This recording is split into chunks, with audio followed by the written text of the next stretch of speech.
Apa khabar semua? Alhamdulillah, syukur kepada Allah Subhanahu Wa Taala, dengan izin dan rahmatnya kita dapat bertemu sekali lagi. Dan pagi ini nak bincang apa rasa-rasa? Cakap apa saja? Berapa banyak masa yang saya ada?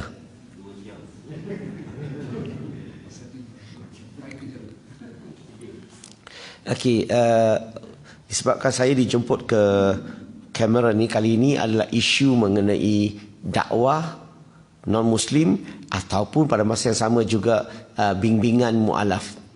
Maka pagi ini mungkin saya cerita sedikit tentang cabaran mu'alaf. Okey, ni satu tajuk yang saya rasa jarang-jarang orang cakap, tapi saya rasa amat penting untuk orang yang asal Islam untuk memahami cabaran mu'alaf ini, cabaran yang dihadapi oleh orang yang memeluk agama Islam mu'alaf ini. Boleh ke?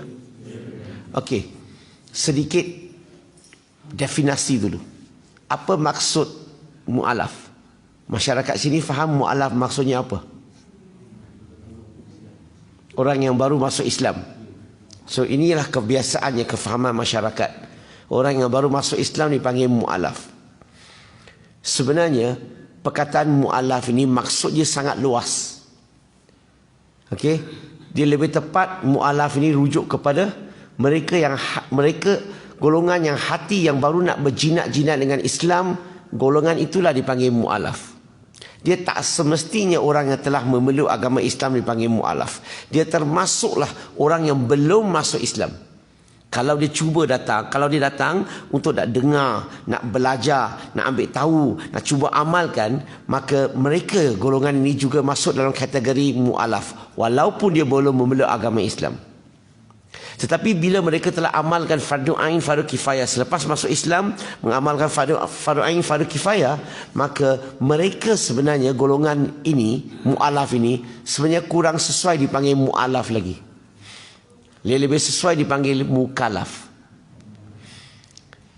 Tapi sedihnya saya sudah masuk Islam 25 tahun. Pergi hulu hilir, pergi mana-mana, orang memperkenalkan hari ini kita amat bertuah, didatangi oleh seorang mu'alaf. Saya tak tahu saya mu'alaf ke you mu'alaf. Nah, ini yang berlaku konteks di Malaysia. Sebenarnya kan orang yang masuk Islam kita panggil mu'alaf, sebenarnya kadang-kadang tak sesuai, kadang-kadang kurang tepat. Orang yang masuk Islam tak semestinya mu'alaf. Apa bukti? Zaman Nabi Muhammad SAW ada seorang sahabat namanya Abdullah ibn Jaril yang memeluk agama Islam. Dia memeluk agama Islam, dia terus dipanggil mukallaf ataupun Muslim. Dia tidak dianggap sebagai mu'alaf. Sebab apa? Sebab iman dia kuat. Kedua, dia kaya. Maka dia tak boleh terima zakat. Malahan dia kena bayar zakat. Mu'alaf ini rujuk kepada zakat. Mu'alaf qulubuhum. Surah At-Taubah, surah ke-9 ayat 60. Rujuk kepada zakat. Nak ambil hati mu'alaf. Beri zakat supaya ambil hati mereka, supaya mereka datang belajar, supaya mereka dapat rasa bahawa ada saudara Islam yang prihatin, ambil tahu tentang kebajikan mereka, nak bantu mereka dan sebagainya. Orang yang lahir Islam kadang-kadang boleh masuk dalam kategori mu'alaf. Kalau dia imannya lemah, kalau dia tak berapa faham Islam, kadang-kadang dia keliru mengenai agama Islam, golongan ini walaupun lahir Islam, dia masuk dalam kategori mu'alaf. Tapi sedihnya zakat ni tak sampai kepada golongan ini. Sebab di Malaysia, amalan di Malaysia, mu'alaf ini dirujuk sepenuhnya kepada orang yang memeluk agama Islam. Itu perkataan yang pertama. Perkataan yang kedua, panggil convert. Pernah dengar tak perkataan convert? Perkataan convert ini saya kurang selesalah nak gunakan. Sebab perkataan ini lazim digunakan oleh dalam agama Kristian. Missionary mereka pergi ke merata dunia untuk convert orang supaya memeluk agama Kristian. Saya lebih suka menggunakan perkataan revert. Apa maksud revert? Kenapa revert dulu? Revert berarti kembali. Okey? Kembali. Okey, revert, go back. Dalam hadis Rasulullah SAW yang bermaksud setiap kanak-kanak yang dilahirkan di muka bumi ini, mereka semua dilahirkan dalam fitrah Islam. Setuju tak? Mak bapak mereka yang mencorakkan mereka jadi Yahudi, Nasrani, Majusi dan sebagainya, Hindu, Buddhis, Kristian, Atheist dan sebagainya. Tetapi bila mereka dah dewasa, mereka dah besar, mereka mengenali agama Islam, mereka mengkaji agama Islam dan mereka memeluk agama Islam, mereka bukan ni convert, mereka sepatutnya kembali kepada asal fitrahnya semasa dia dilahirkan di muka bumi ini. So saya lebih suka menggunakan perkataan reverts daripada convert. Perkataan yang ketiga, kita lazim digunakan, biasa digunakan di Malaysia, saudara baru. Saya sudah jadi saudara baru selama 25 tahun. Saya tak tahu bila mau jadi saudara lama. Seolah-olah gelaran saudara baru ni seumur hidup. Ada saudara baru, dia mesti ada saudara lama. Ada saudara lama, dia mesti ada saudara yang expired. Dalam Islam, dalam agama Islam, kalau kita lihat zaman Nabi Muhammad sallallahu alaihi wasallam, ada tak mana-mana sahabat Nabi panggil mereka, Saidina Abu Bakar, kamu ni mu'alaf? Ada? Saidina Umar, kamu ni mu'alaf? Ada? Tak ada. Zaman Nabi, siapa-siapa masuk Islam, Muslim. Tapi tak salah nak gunakan saudara baru, selagi dia tidak menyumbang kepada salah faham, salah gunakan perkataan ini. Maksud saya, kalaulah seseorang tu masuk Islam, dipanggil dia mu'alaf, no problem. Tetapi kalau kefahaman kita ni mu'alaf ini, kita jadikan macam kasta, berarti dia second grade Muslim. Okey? Saya ini cakap terus terang ni, bukan di sinilah, tempat lain lah. Saya ataupun sahabat saya, kami bawa orang masuk Islam, semasa pergi daftar tu, dia tak benarkan saya jadi saksi. Sebab Brother Lim ni mu'alaf, tak boleh jadi saksi. Berarti apa-apa isu saya pergi mahkamah, saya tak boleh jadi saksi. Dia kena cari Melayu saja. Maksudnya, saya ni second grade Muslim. Saya ni bukan Islam sepenuhnya. Sebab itulah tak boleh jadi saksi. Kalau kita mempunyai kefahaman sedemikian, maka perkataan mu'alaf tu, perkataan saudara baru tu tak boleh digunakan. Sebab dalam surah Hujurat surah ke-49 ayat 13, inna akramakum innallahi atqakum. Yang paling mulia manusia dalam sisi Allah adalah mereka yang paling bertakwa, bukan saudara baru, lama atau expired. Kita dalam agama Islam tak ada kasta. Tapi kalau kita gunakan perkataan itu, memberi persepsi masyarakat bahawa dia ni tak layak jadi saksi, dia ni tak layak ini, tak layak itu, maka perkataan tu kita kena berhentikan. Sebab kalau perkataan tu elok, Nabi Muhammad sallallahu alaihi wasallam sudah lazim menggunakan perkataan itu. Okey, itu definisi. Bila kita sebut tentang mu'alaf ini, semalam saya ada satu sesi program dengan mu'alaf di sini. Saya dapat tahu bahawa kebanyakan di kalangan mereka walaupun telah lama masuk Islam, tetapi kefahaman agama Islam terlalu cetek. Hanya tahu luaran saja, belum betul-betul faham agama Islam. Masalahnya sampai bila? Masalahnya siapa yang tahu mengajar? Siapa yang ingin ambil tanggungjawab untuk mendidik, membimbing mu'alaf di sini? Kefahaman asas mengenai agama Islam juga amat-amat lemah. Siapa di sini ada pengalaman untuk mendidik, membimbing mu'alaf? Boleh angkat tangan sikit? Bagus. Maksudnya mu'alaf ini tak ada kena-mengena dengan kita. Pandai-pandailah dia hidup. Betul? Self-service. Orang putih kata good luck. Sebenarnya kan, mendidik, membimbing mu'alaf ini ada satu skill, satu teknik yang sangat-sangat penting. Kalau ada peluang datang Kuala Lumpur, belajar. Saya tunjuk kamu macam mana cara mendidik, menerangkan, mengajar mu'alaf. Kalau tidak, itulah ceritanya. Habis di Cameron Highland. Kalau kita nak didik bimbing mu'alaf, ada beberapa perkara yang kita kena faham. Satu, mereka ni berhijrah. Daripada satu kepercayaan lama, budaya lama, kepada kepercayaan baru, budaya baru. Setuju tak? Mereka ni perlu tak masa untuk menyesuaikan diri? Bila kita didik bimbing mereka, kita perlu tak bagi masa kepada mereka? Kita perlu tak bimbing mereka? Boleh tak kita paksa mereka? Dan dia perlukan masa. Yang kedua, mu'alaf ini, iman mereka bila masuk Islam macam bayi yang baru dilahirkan di muka bumi. Sini semuanya tiang macam KLCC punya, iman kuat, banyak kuat, betul? Mu'alaf iman dia macam bayi. So cara mendidik membimbing mereka, kita tak boleh gunakan cara yang sama kita cakap dengan orang yang lahir Islam. Tak boleh. Kalau kita gunakan cara kita mengajar orang yang lahir Islam untuk mengajar mu'alaf, itu teknik yang salah. Orang yang lahir Islam, dia tak akan kenapa. Dia semua you ajar, dia terima.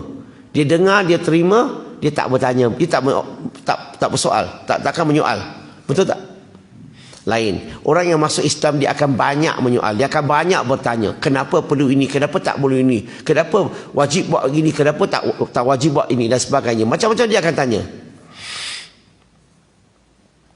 So, akidah mereka macam bayi yang baru dilahirkan di muka bumi ini. Macam mana nak bimbing? Contohlah, kita solat 5 waktu. Dia solat 2 waktu. Apa kita cakap dengan dia? Baru masuk Islam, kita mula dengan mereka. Kita mula mereka akidah ke? Halo? Quran yang diturunkan kepada Nabi Muhammad sallallahu alaihi wasallam mula dengan akidah ke fiqh? Selama 13 tahun di Mekah. Betul? Tapi orang yang baru masuk Islam, kita terus ajar dia fiqh. Hukum hakam semua ajar habis. Tapi kita tak bina tiang dia, akidah dia. Ini jadi masalah. Anak-anak Islam kita pun sama. Tengok masjid dan surau. Berapa ramai orang muda datang ke masjid surau.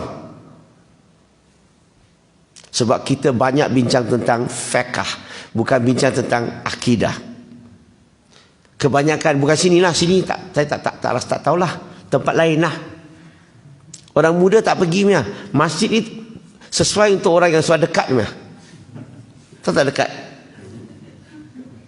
Tak ada tempat nak pergi lagi kan. Dah tak larat lah. Maka tempat inilah, tempat masjid lah untuk mereka. Kenapa orang muda tak datang? Kita, pemikiran kita.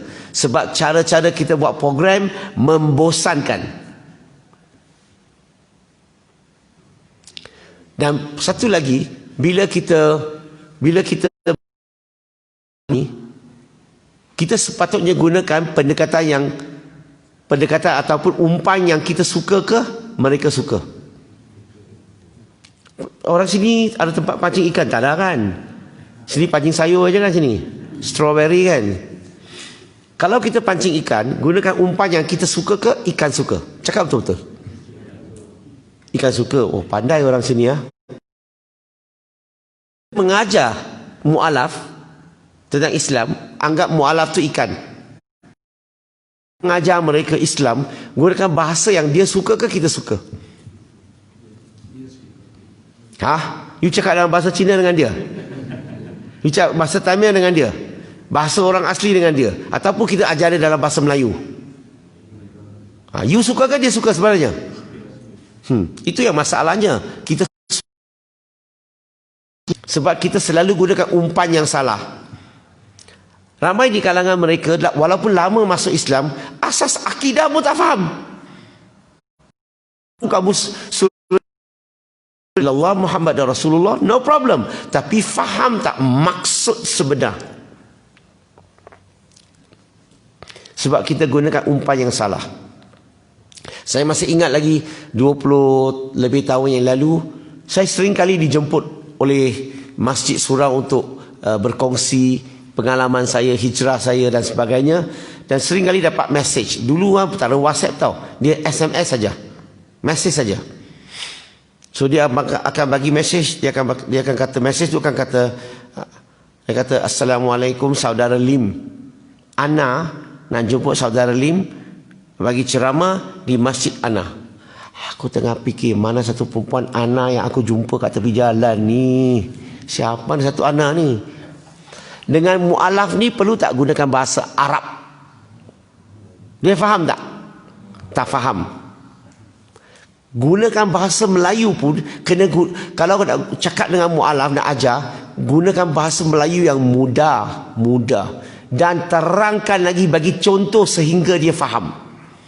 Bukan gunakan bahasa Melayu yang bunga-bunga, you shock sendiri. Tak percaya? Saya masih ingat lagi bila saya masuk Islam, saya belajar di sekolah pondok. Yang sekolah pondok ni, Ustaz tu kata, okey, hari ini, malam ni Ustaz akan mengajar sifat 20. You tahu tak, bila kamu gunakan perkataan sifat 20, bagi orang Cina, dia pening sikit. Tahu kenapa? Sebab dalam logat Cantonese ini, sifat ni adalah bontot. Ni bontot. Ustaz nak ajar 20 jenis bontot malam ini. Nampak tak dia punya pening? Lepas tu Ustaz kata Allah tu ada, lawannya tak ada. La ilaha illallah. Ustaz, Allah sudah pergi mana? Selepas lawan sudah tak ada, mana dia pergi? Orang pening tak? Dan kadang-kadang kita pula, kan biasanya orang, kalau Allah Subhanahu wa taala ringkas sikit, bukan ringkas banyak, ringkas sikit, Allah Ta'ala. Betul? So mu'alaf dengar apa? Allah Ta'ala. Ustaz, tadi Ustaz kata Allah tu Allah, sekarang Allah Ta'ala. Allah tu kata Allah. Dia pun pening. So bahasa tu, walaupun you tak rasa apa-apa, dia pening. Dia tak faham. Maka kita peduli tak nak fikir macam mana nak buat dia faham? Atau kita peduli dia? Aku cakap, you faham tak faham, you kena faham. Apa sebab mu'alaf masuk Islam? Orang bukan Islam lah. Pintu utama adalah kahwin. Kerana cinta.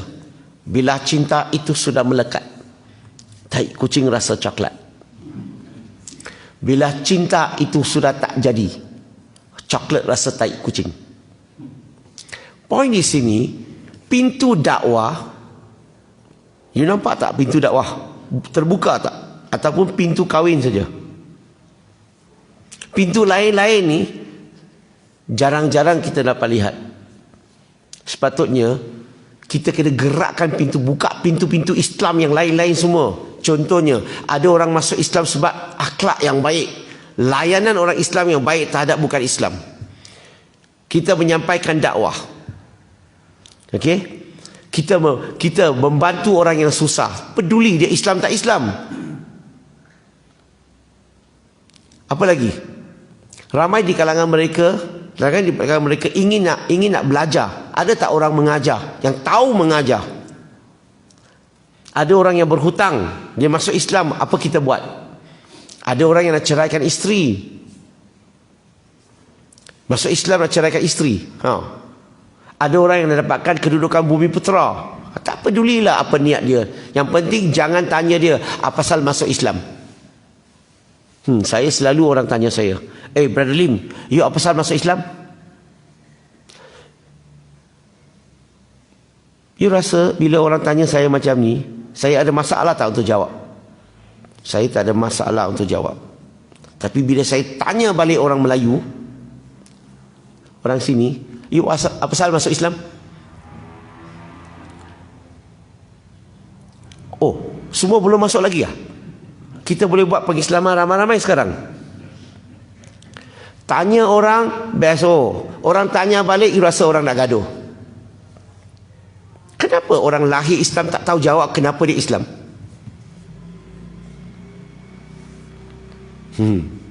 Bukan tanya kenapa masuk Islam. Tanya dia, apa yang cantik mengenai Islam yang menarik kamu? What are the beauty of Islam which attracted you? Siapa yang bertanggungjawab terhadap mu'alaf ini? Halo? Jin kot. Betul lah? Kerja-kerja jin, kerja-kerja malaikat. Betul lah? Bukankah? Siapa punya kerja?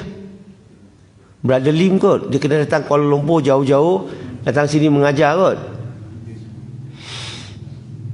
Saya rasa sedih. Kerja-kerja Islam ni, orang Islam tak peduli. Sedih. Ada di kalangan mereka masuk Islam, ada di kalangan mereka keluar Islam. Tak peduli. Semalam saya didatangi oleh seorang, tak boleh sebut nama lah. Dia beritahu seorang lelaki Melayu yang akidah dia terkeluar pada agama Islam. Saya cakap dengan dia, bawa dia jumpa saya. Oh, susah. Okey. Kalau susah, tak payah cakap dengan saya. Kalau dia seorang pesakit, you nak suruh doktor pergi jumpa dia ke dia pergi jumpa doktor?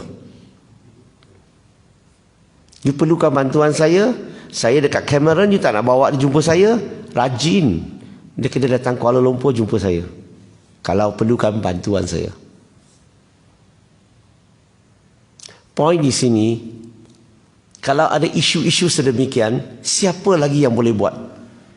Maaflah, saya sudah datang, walaupun 3 hari ini hari yang ketiga, saya tak jumpa sesiapa yang boleh lagi melakukan kerja-kerja dakwah ni, ataupun mengerjakan kerja-kerja dakwah ni untuk berdidik, membimbing mu'alaf. Sampai bila? Saya rasa sudah sampai masa masjid ini mula ambil pendekatan ini, kita ambil tanggungjawab ini, pergi jaga semua mu'alaf, pergi jaga semua non-Muslim, kita pergi menyampaikan dakwah. Kalau tak tahu, tiap-tiap minggu atau tiap-tiap bulan datang ke Kuala Lumpur belajar. Rasa-rasa you akan datang tak? Percaya kata saya, tak. Saya dekat sini pun tak datang. Takkan akan pergi Kuala Lumpur belajar. Halo? Ataupun buktikan saya salah lah, you datang. Rasa-rasa? Datang tak datang? Okey. Tanggungjawab siapa? Sepatutnya tanggungjawab bagi mereka yang ada kesedaran. Umat Islam yang ada kesedaran bahawa ini tanggungjawab yang diamanahkan oleh Nabi kepada kita untuk menjaga orang yang masuk Islam. Okey, apa jenis cabaran yang mereka hadapi? Ada 3 kategori: sebelum Islam, semasa Islam dan selepas Islam. Sebelum masuk Islam, cabaran yang paling kritikal, paling besar sekali bagi mereka adalah susah nak dapatkan tempat untuk memahami agama Islam yang sebenar. Itu cabaran pertama. Yang kedua, contoh-contoh umat Islam banyak yang tidak menunjukkan Islam yang sebenar. Yang ketiga, gangguan psikologi. Sebab gangguan psikologi ni, kalau saya masuk, nanti kalau saya kahwin tak jadi, boleh tak saya keluar balik? Dia tengah fikir sekarang. Kalau saya masuk, mampu tak saya nak ikut ajaran Islam? Kalau saya masuk, saya sebelum masuk 1 tahun baru sembahyang 1 kali. Ini masuk Islam 1 hari 5 waktu. Boleh tak saya ikut? Saya 1 hari makan 3 hingga 5 kali. Selepas masuk Islam, setiap tahun ada 1 bulan saya tak boleh makan daripada pagi sampai petang. Boleh tak saya ikut? Saya selama ini tak pernah bagi duit ke orang. Bila masuk Islam saya wajib keluarkan zakat. Saya sebelum masuk Islam, saya pergi cuti pun RM300-500 dia. Dah masuk Islam kena pergi haji, RM15,000. Kita tak semua ni sebelum masuk Islam. Kalau saya masuk Islam, mak bapak boleh terima tak? Mak bapak akan halau tak? Akan putus hubungan tak? Akan ugut tak? Atau akan pukul tak? Macam-macam gangguan psikologi. Dan kalau kita ni tak mahir nak didik atau bimbing, nak terangkan kepada mu'alaf, macam mana golongan ini nak masuk Islam? Dia sudah berenang masuk kita punya net tau, kita punya jaring. Dah masuk ni, tapi kita tak tarik jaring tu. Kita biarkan dia masuk, berenang habis, keluar balik. Amat sedih. Ini sebelum masuk Islam. Kita tak belajar macam mana nak didik mereka. Ramai di kalangan mereka ada tabiat lama. Bagi non-Muslim, makan makanan yang tak halal, biasa tak? Biasa. Takkanlah dia pun tak faham apa itu halal. Setuju tak? Minum sekali-sekala, biasa. Bersekedudukan dengan girlfriend, biasa. Sini jauh tak daripada Genting? Pergi Genting sekali-sekala, biasa. Tapi bila dia nak masuk Islam, dia tanya kita, saya ni dah biasa ni, saya dah lama 5 tahun duduk dengan girlfriend saya, bersekedudukan. Saya ni memang sekali-sekala minum, saya judi sikit, saya makan ini. So boleh tak saya masuk Islam? Jawapannya, kita tahu tak macam mana nak bagi jawapan? Saya ada masalah, kalau saya masuk Islam, mak bapak saya halau saya keluar dari rumah. Ada tak tempat untuk saya, boleh tak tumpang rumah you untuk 2 bulan, 3 bulan? Tak boleh. Ini macam mana nak masuk? Sekarang ni kalau saya masuk Islam, saya masih bergantung kepada mak bapak saya untuk bayar saya punya university fees, bagi saya pocket money. Kalau saya masuk Islam, Islam bantu tak? You bantu tak? University fees kalau dia kata 60,000 macam mana? Dia punya belanja setiap bulan 800 macam mana? Siapa peduli semua ni? Ini sebelum masuk Islam pun. Ataupun pekerjaannya bercanggah dengan syariat Islam. Adakah kita akan suruh dia bila masuk Islam berhenti semua, tukar kerja lain? Ataupun macam mana? Kita peduli tak? Nak belajar macam mana nak terangkan kepada mereka? Tak peduli. Dan kadang-kadang dia tanya kita, kita pun cakap, bukan bidang kamu, kamu tak ada ilmu, kamu pun mau cakap, kamu bukan bantu, kamu bagi masalah kepada agama Islam, bagi masalah kepada mu'alaf. Semasa nak masuk Islam, satu cabaran yang sangat besar bagi mu'alaf adalah kadang-kadang Islam tidak diterangkan dengan jelas, akidah tidak diajar dengan jelas. Kita cepat-cepat nak dia mengucap syahadah, cepat-cepat nak nikahkan dia. That is not the way. Kalau selagi Islam tak masuk dalam dirinya, selagi dia tak faham, nak amalkan, nak belajar dan apa ni, mengkaji, itu mula-mula je bila cinta itu sudah melekat. Bila cinta itu sudah tak jadi, you bagilah dia coklat, dia rasa tai kucing. Dan inilah isu yang selalunya berlaku. Siapa peduli? Orang yang nak masuk Islam, kita permudahkan urusan ke kita menyusahkan urusan? Kita bagi berita baik ke kita menakut-nakutkan? Saya ingat lagi semasa saya masuk Islam, saya kena mengucap syahadah dekat 30 minit. Sebab ustaz tu nak pastikan saya dapat membaca 2 kalimah syahadah dengan tajwid yang betul. Adakah itu syaratnya? Adakah Quran sebut begitu atau hadis sebut begitu? kena pastikan orang yang nak masuk Islam, dia baca 2 kalimah syahadah dengan tajwid yang betul. You rasa orang Melayu semua ni baca tajwid betul ke? Boleh tak nanti sebelum keluar, saya cek satu persatu. Tengok bacaan kamu ni tepat ke tak tepat. Kalau tak tepat, tak Islam lah. Macam tu. Kalau wajib baca dengan tajwid yang betul, orang yang bisu macam mana nak masuk? Sampai mati pun dia tak boleh masuk. Sebab tajwid tak betul. Masuk Islam ni yang penting tu, dia faham tiada Tuhan layak disembah, tak ada apa-apa dalam alam ini layak disembah melainkan Allah Subhanahu Wa Taala. Kalau dia faham begitu, dan Nabi Muhammad sallallahu alaihi wasallam adalah pesuruh Allah, kalau dia faham begitu, dia dah Islam dah. Tajwid ke tak tajwid tu tak penting. Setuju tak ni? Bayangkan kalau Quran diturunkan dalam bahasa Cina macam mana? You rasa Melayu ni dia punya tajwid baca 2 kalimah syahadah dalam bahasa Cina tepat ke tak tepat? Nak cuba tak? Saya baca, you ulang. Tengok you punya tajwid betul ke tak betul? Last kali selepas masuk Islam, sebelum tu, selepas mengucap syahadah, itu yang masalah yang paling kritikal. Orang yang sudah mengucap syahadah, bukan kerja sudah habis, kerja baru nak start.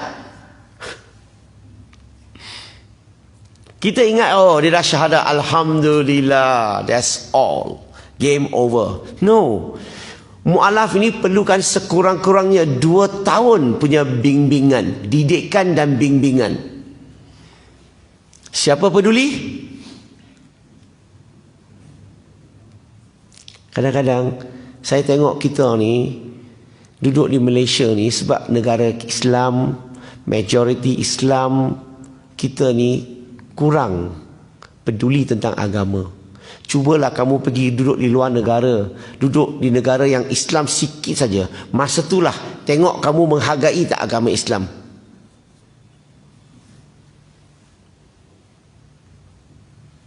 Selepas memeluk agama Islam, saya last kali ini adalah cabaran paling besar bagi diri saya adalah selepas memeluk agama Islam, ustaz beritahu saya lim kena potong. Saya setujulah, dalam mazhab Syafi'i berkata ni wajib, tapi dalam mazhab lain sunat. Tapi Malaysia kita hormati mazhab Syafi'i, kita ikut. Tapi wajib ini, kalau orang yang baru masuk Islam pun, kita kena fikirlah dulu. Takkanlah sekarang syahadah, sekarang bawa dia pergi potong. Dia perlu kerja tak? Dia perlu masa untuk rehat tak kalau potong? So kita boleh tangguh sekejap ke? Minta dia bila ada cuti panjang. Raya 1 minggu. Okey. Kita bawa dia pergi berkatan. Betul tak? Ada 1 minggu dapat rehat kat rumah. Itu okey lah. Kedua, kena pastikan dulu kalau dia usia tua, suruh pergi cek doktor dulu ada kencing manis tak. Kalau kencing manis, pastikan minta nasihat daripada doktor, sesuai tak untuk berkatan. Sebab kadang-kadang kalau ada kencing manis, dia punya, kalau kita operate, kalau kita potong, takut-takut dia tak dapat menyembuh, dia tak boleh sembuh tu. So jadi masalah tak. So kita kena tengoklah keadaan masalah.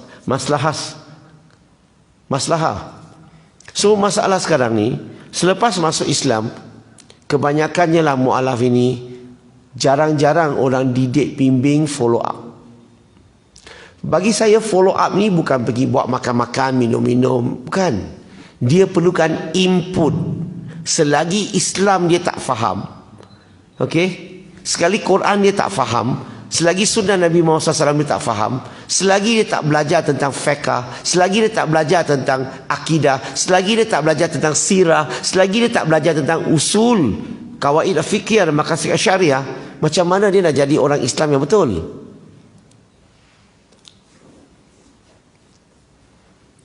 Saya masih ingat lagi masa saya mula-mula masuk Islam, cabaran sangat-sangat banyak sekali. Tapi sedihnya tak ramai orang, tak ada orang pun boleh faham keadaan kita. Sebab itulah bila saya dah belajar Islam, saya cuba membantu seberapa banyak yang boleh orang-orang yang ingin nak tahu Islam, orang yang ingin nak belajar Islam. Dan saya telah jadikan satu formula, saya ada satu set formula yang kamu boleh belajar dan mengajar mereka. Rasa-rasa you mau belajarkah? Buang masa. Okey. So, ini sedikitlah saya nak terangkan cabaran orang yang masuk Islam. Okey, so saya buka lah untuk sesi soal jawab. Pagi ni saya tak ada berniat nak cakap panjang lebar, takut ada orang-orang yang nak bekerja. Okey, so ada soalan tak? Silakan. Siapa nak tanya soalan silakan.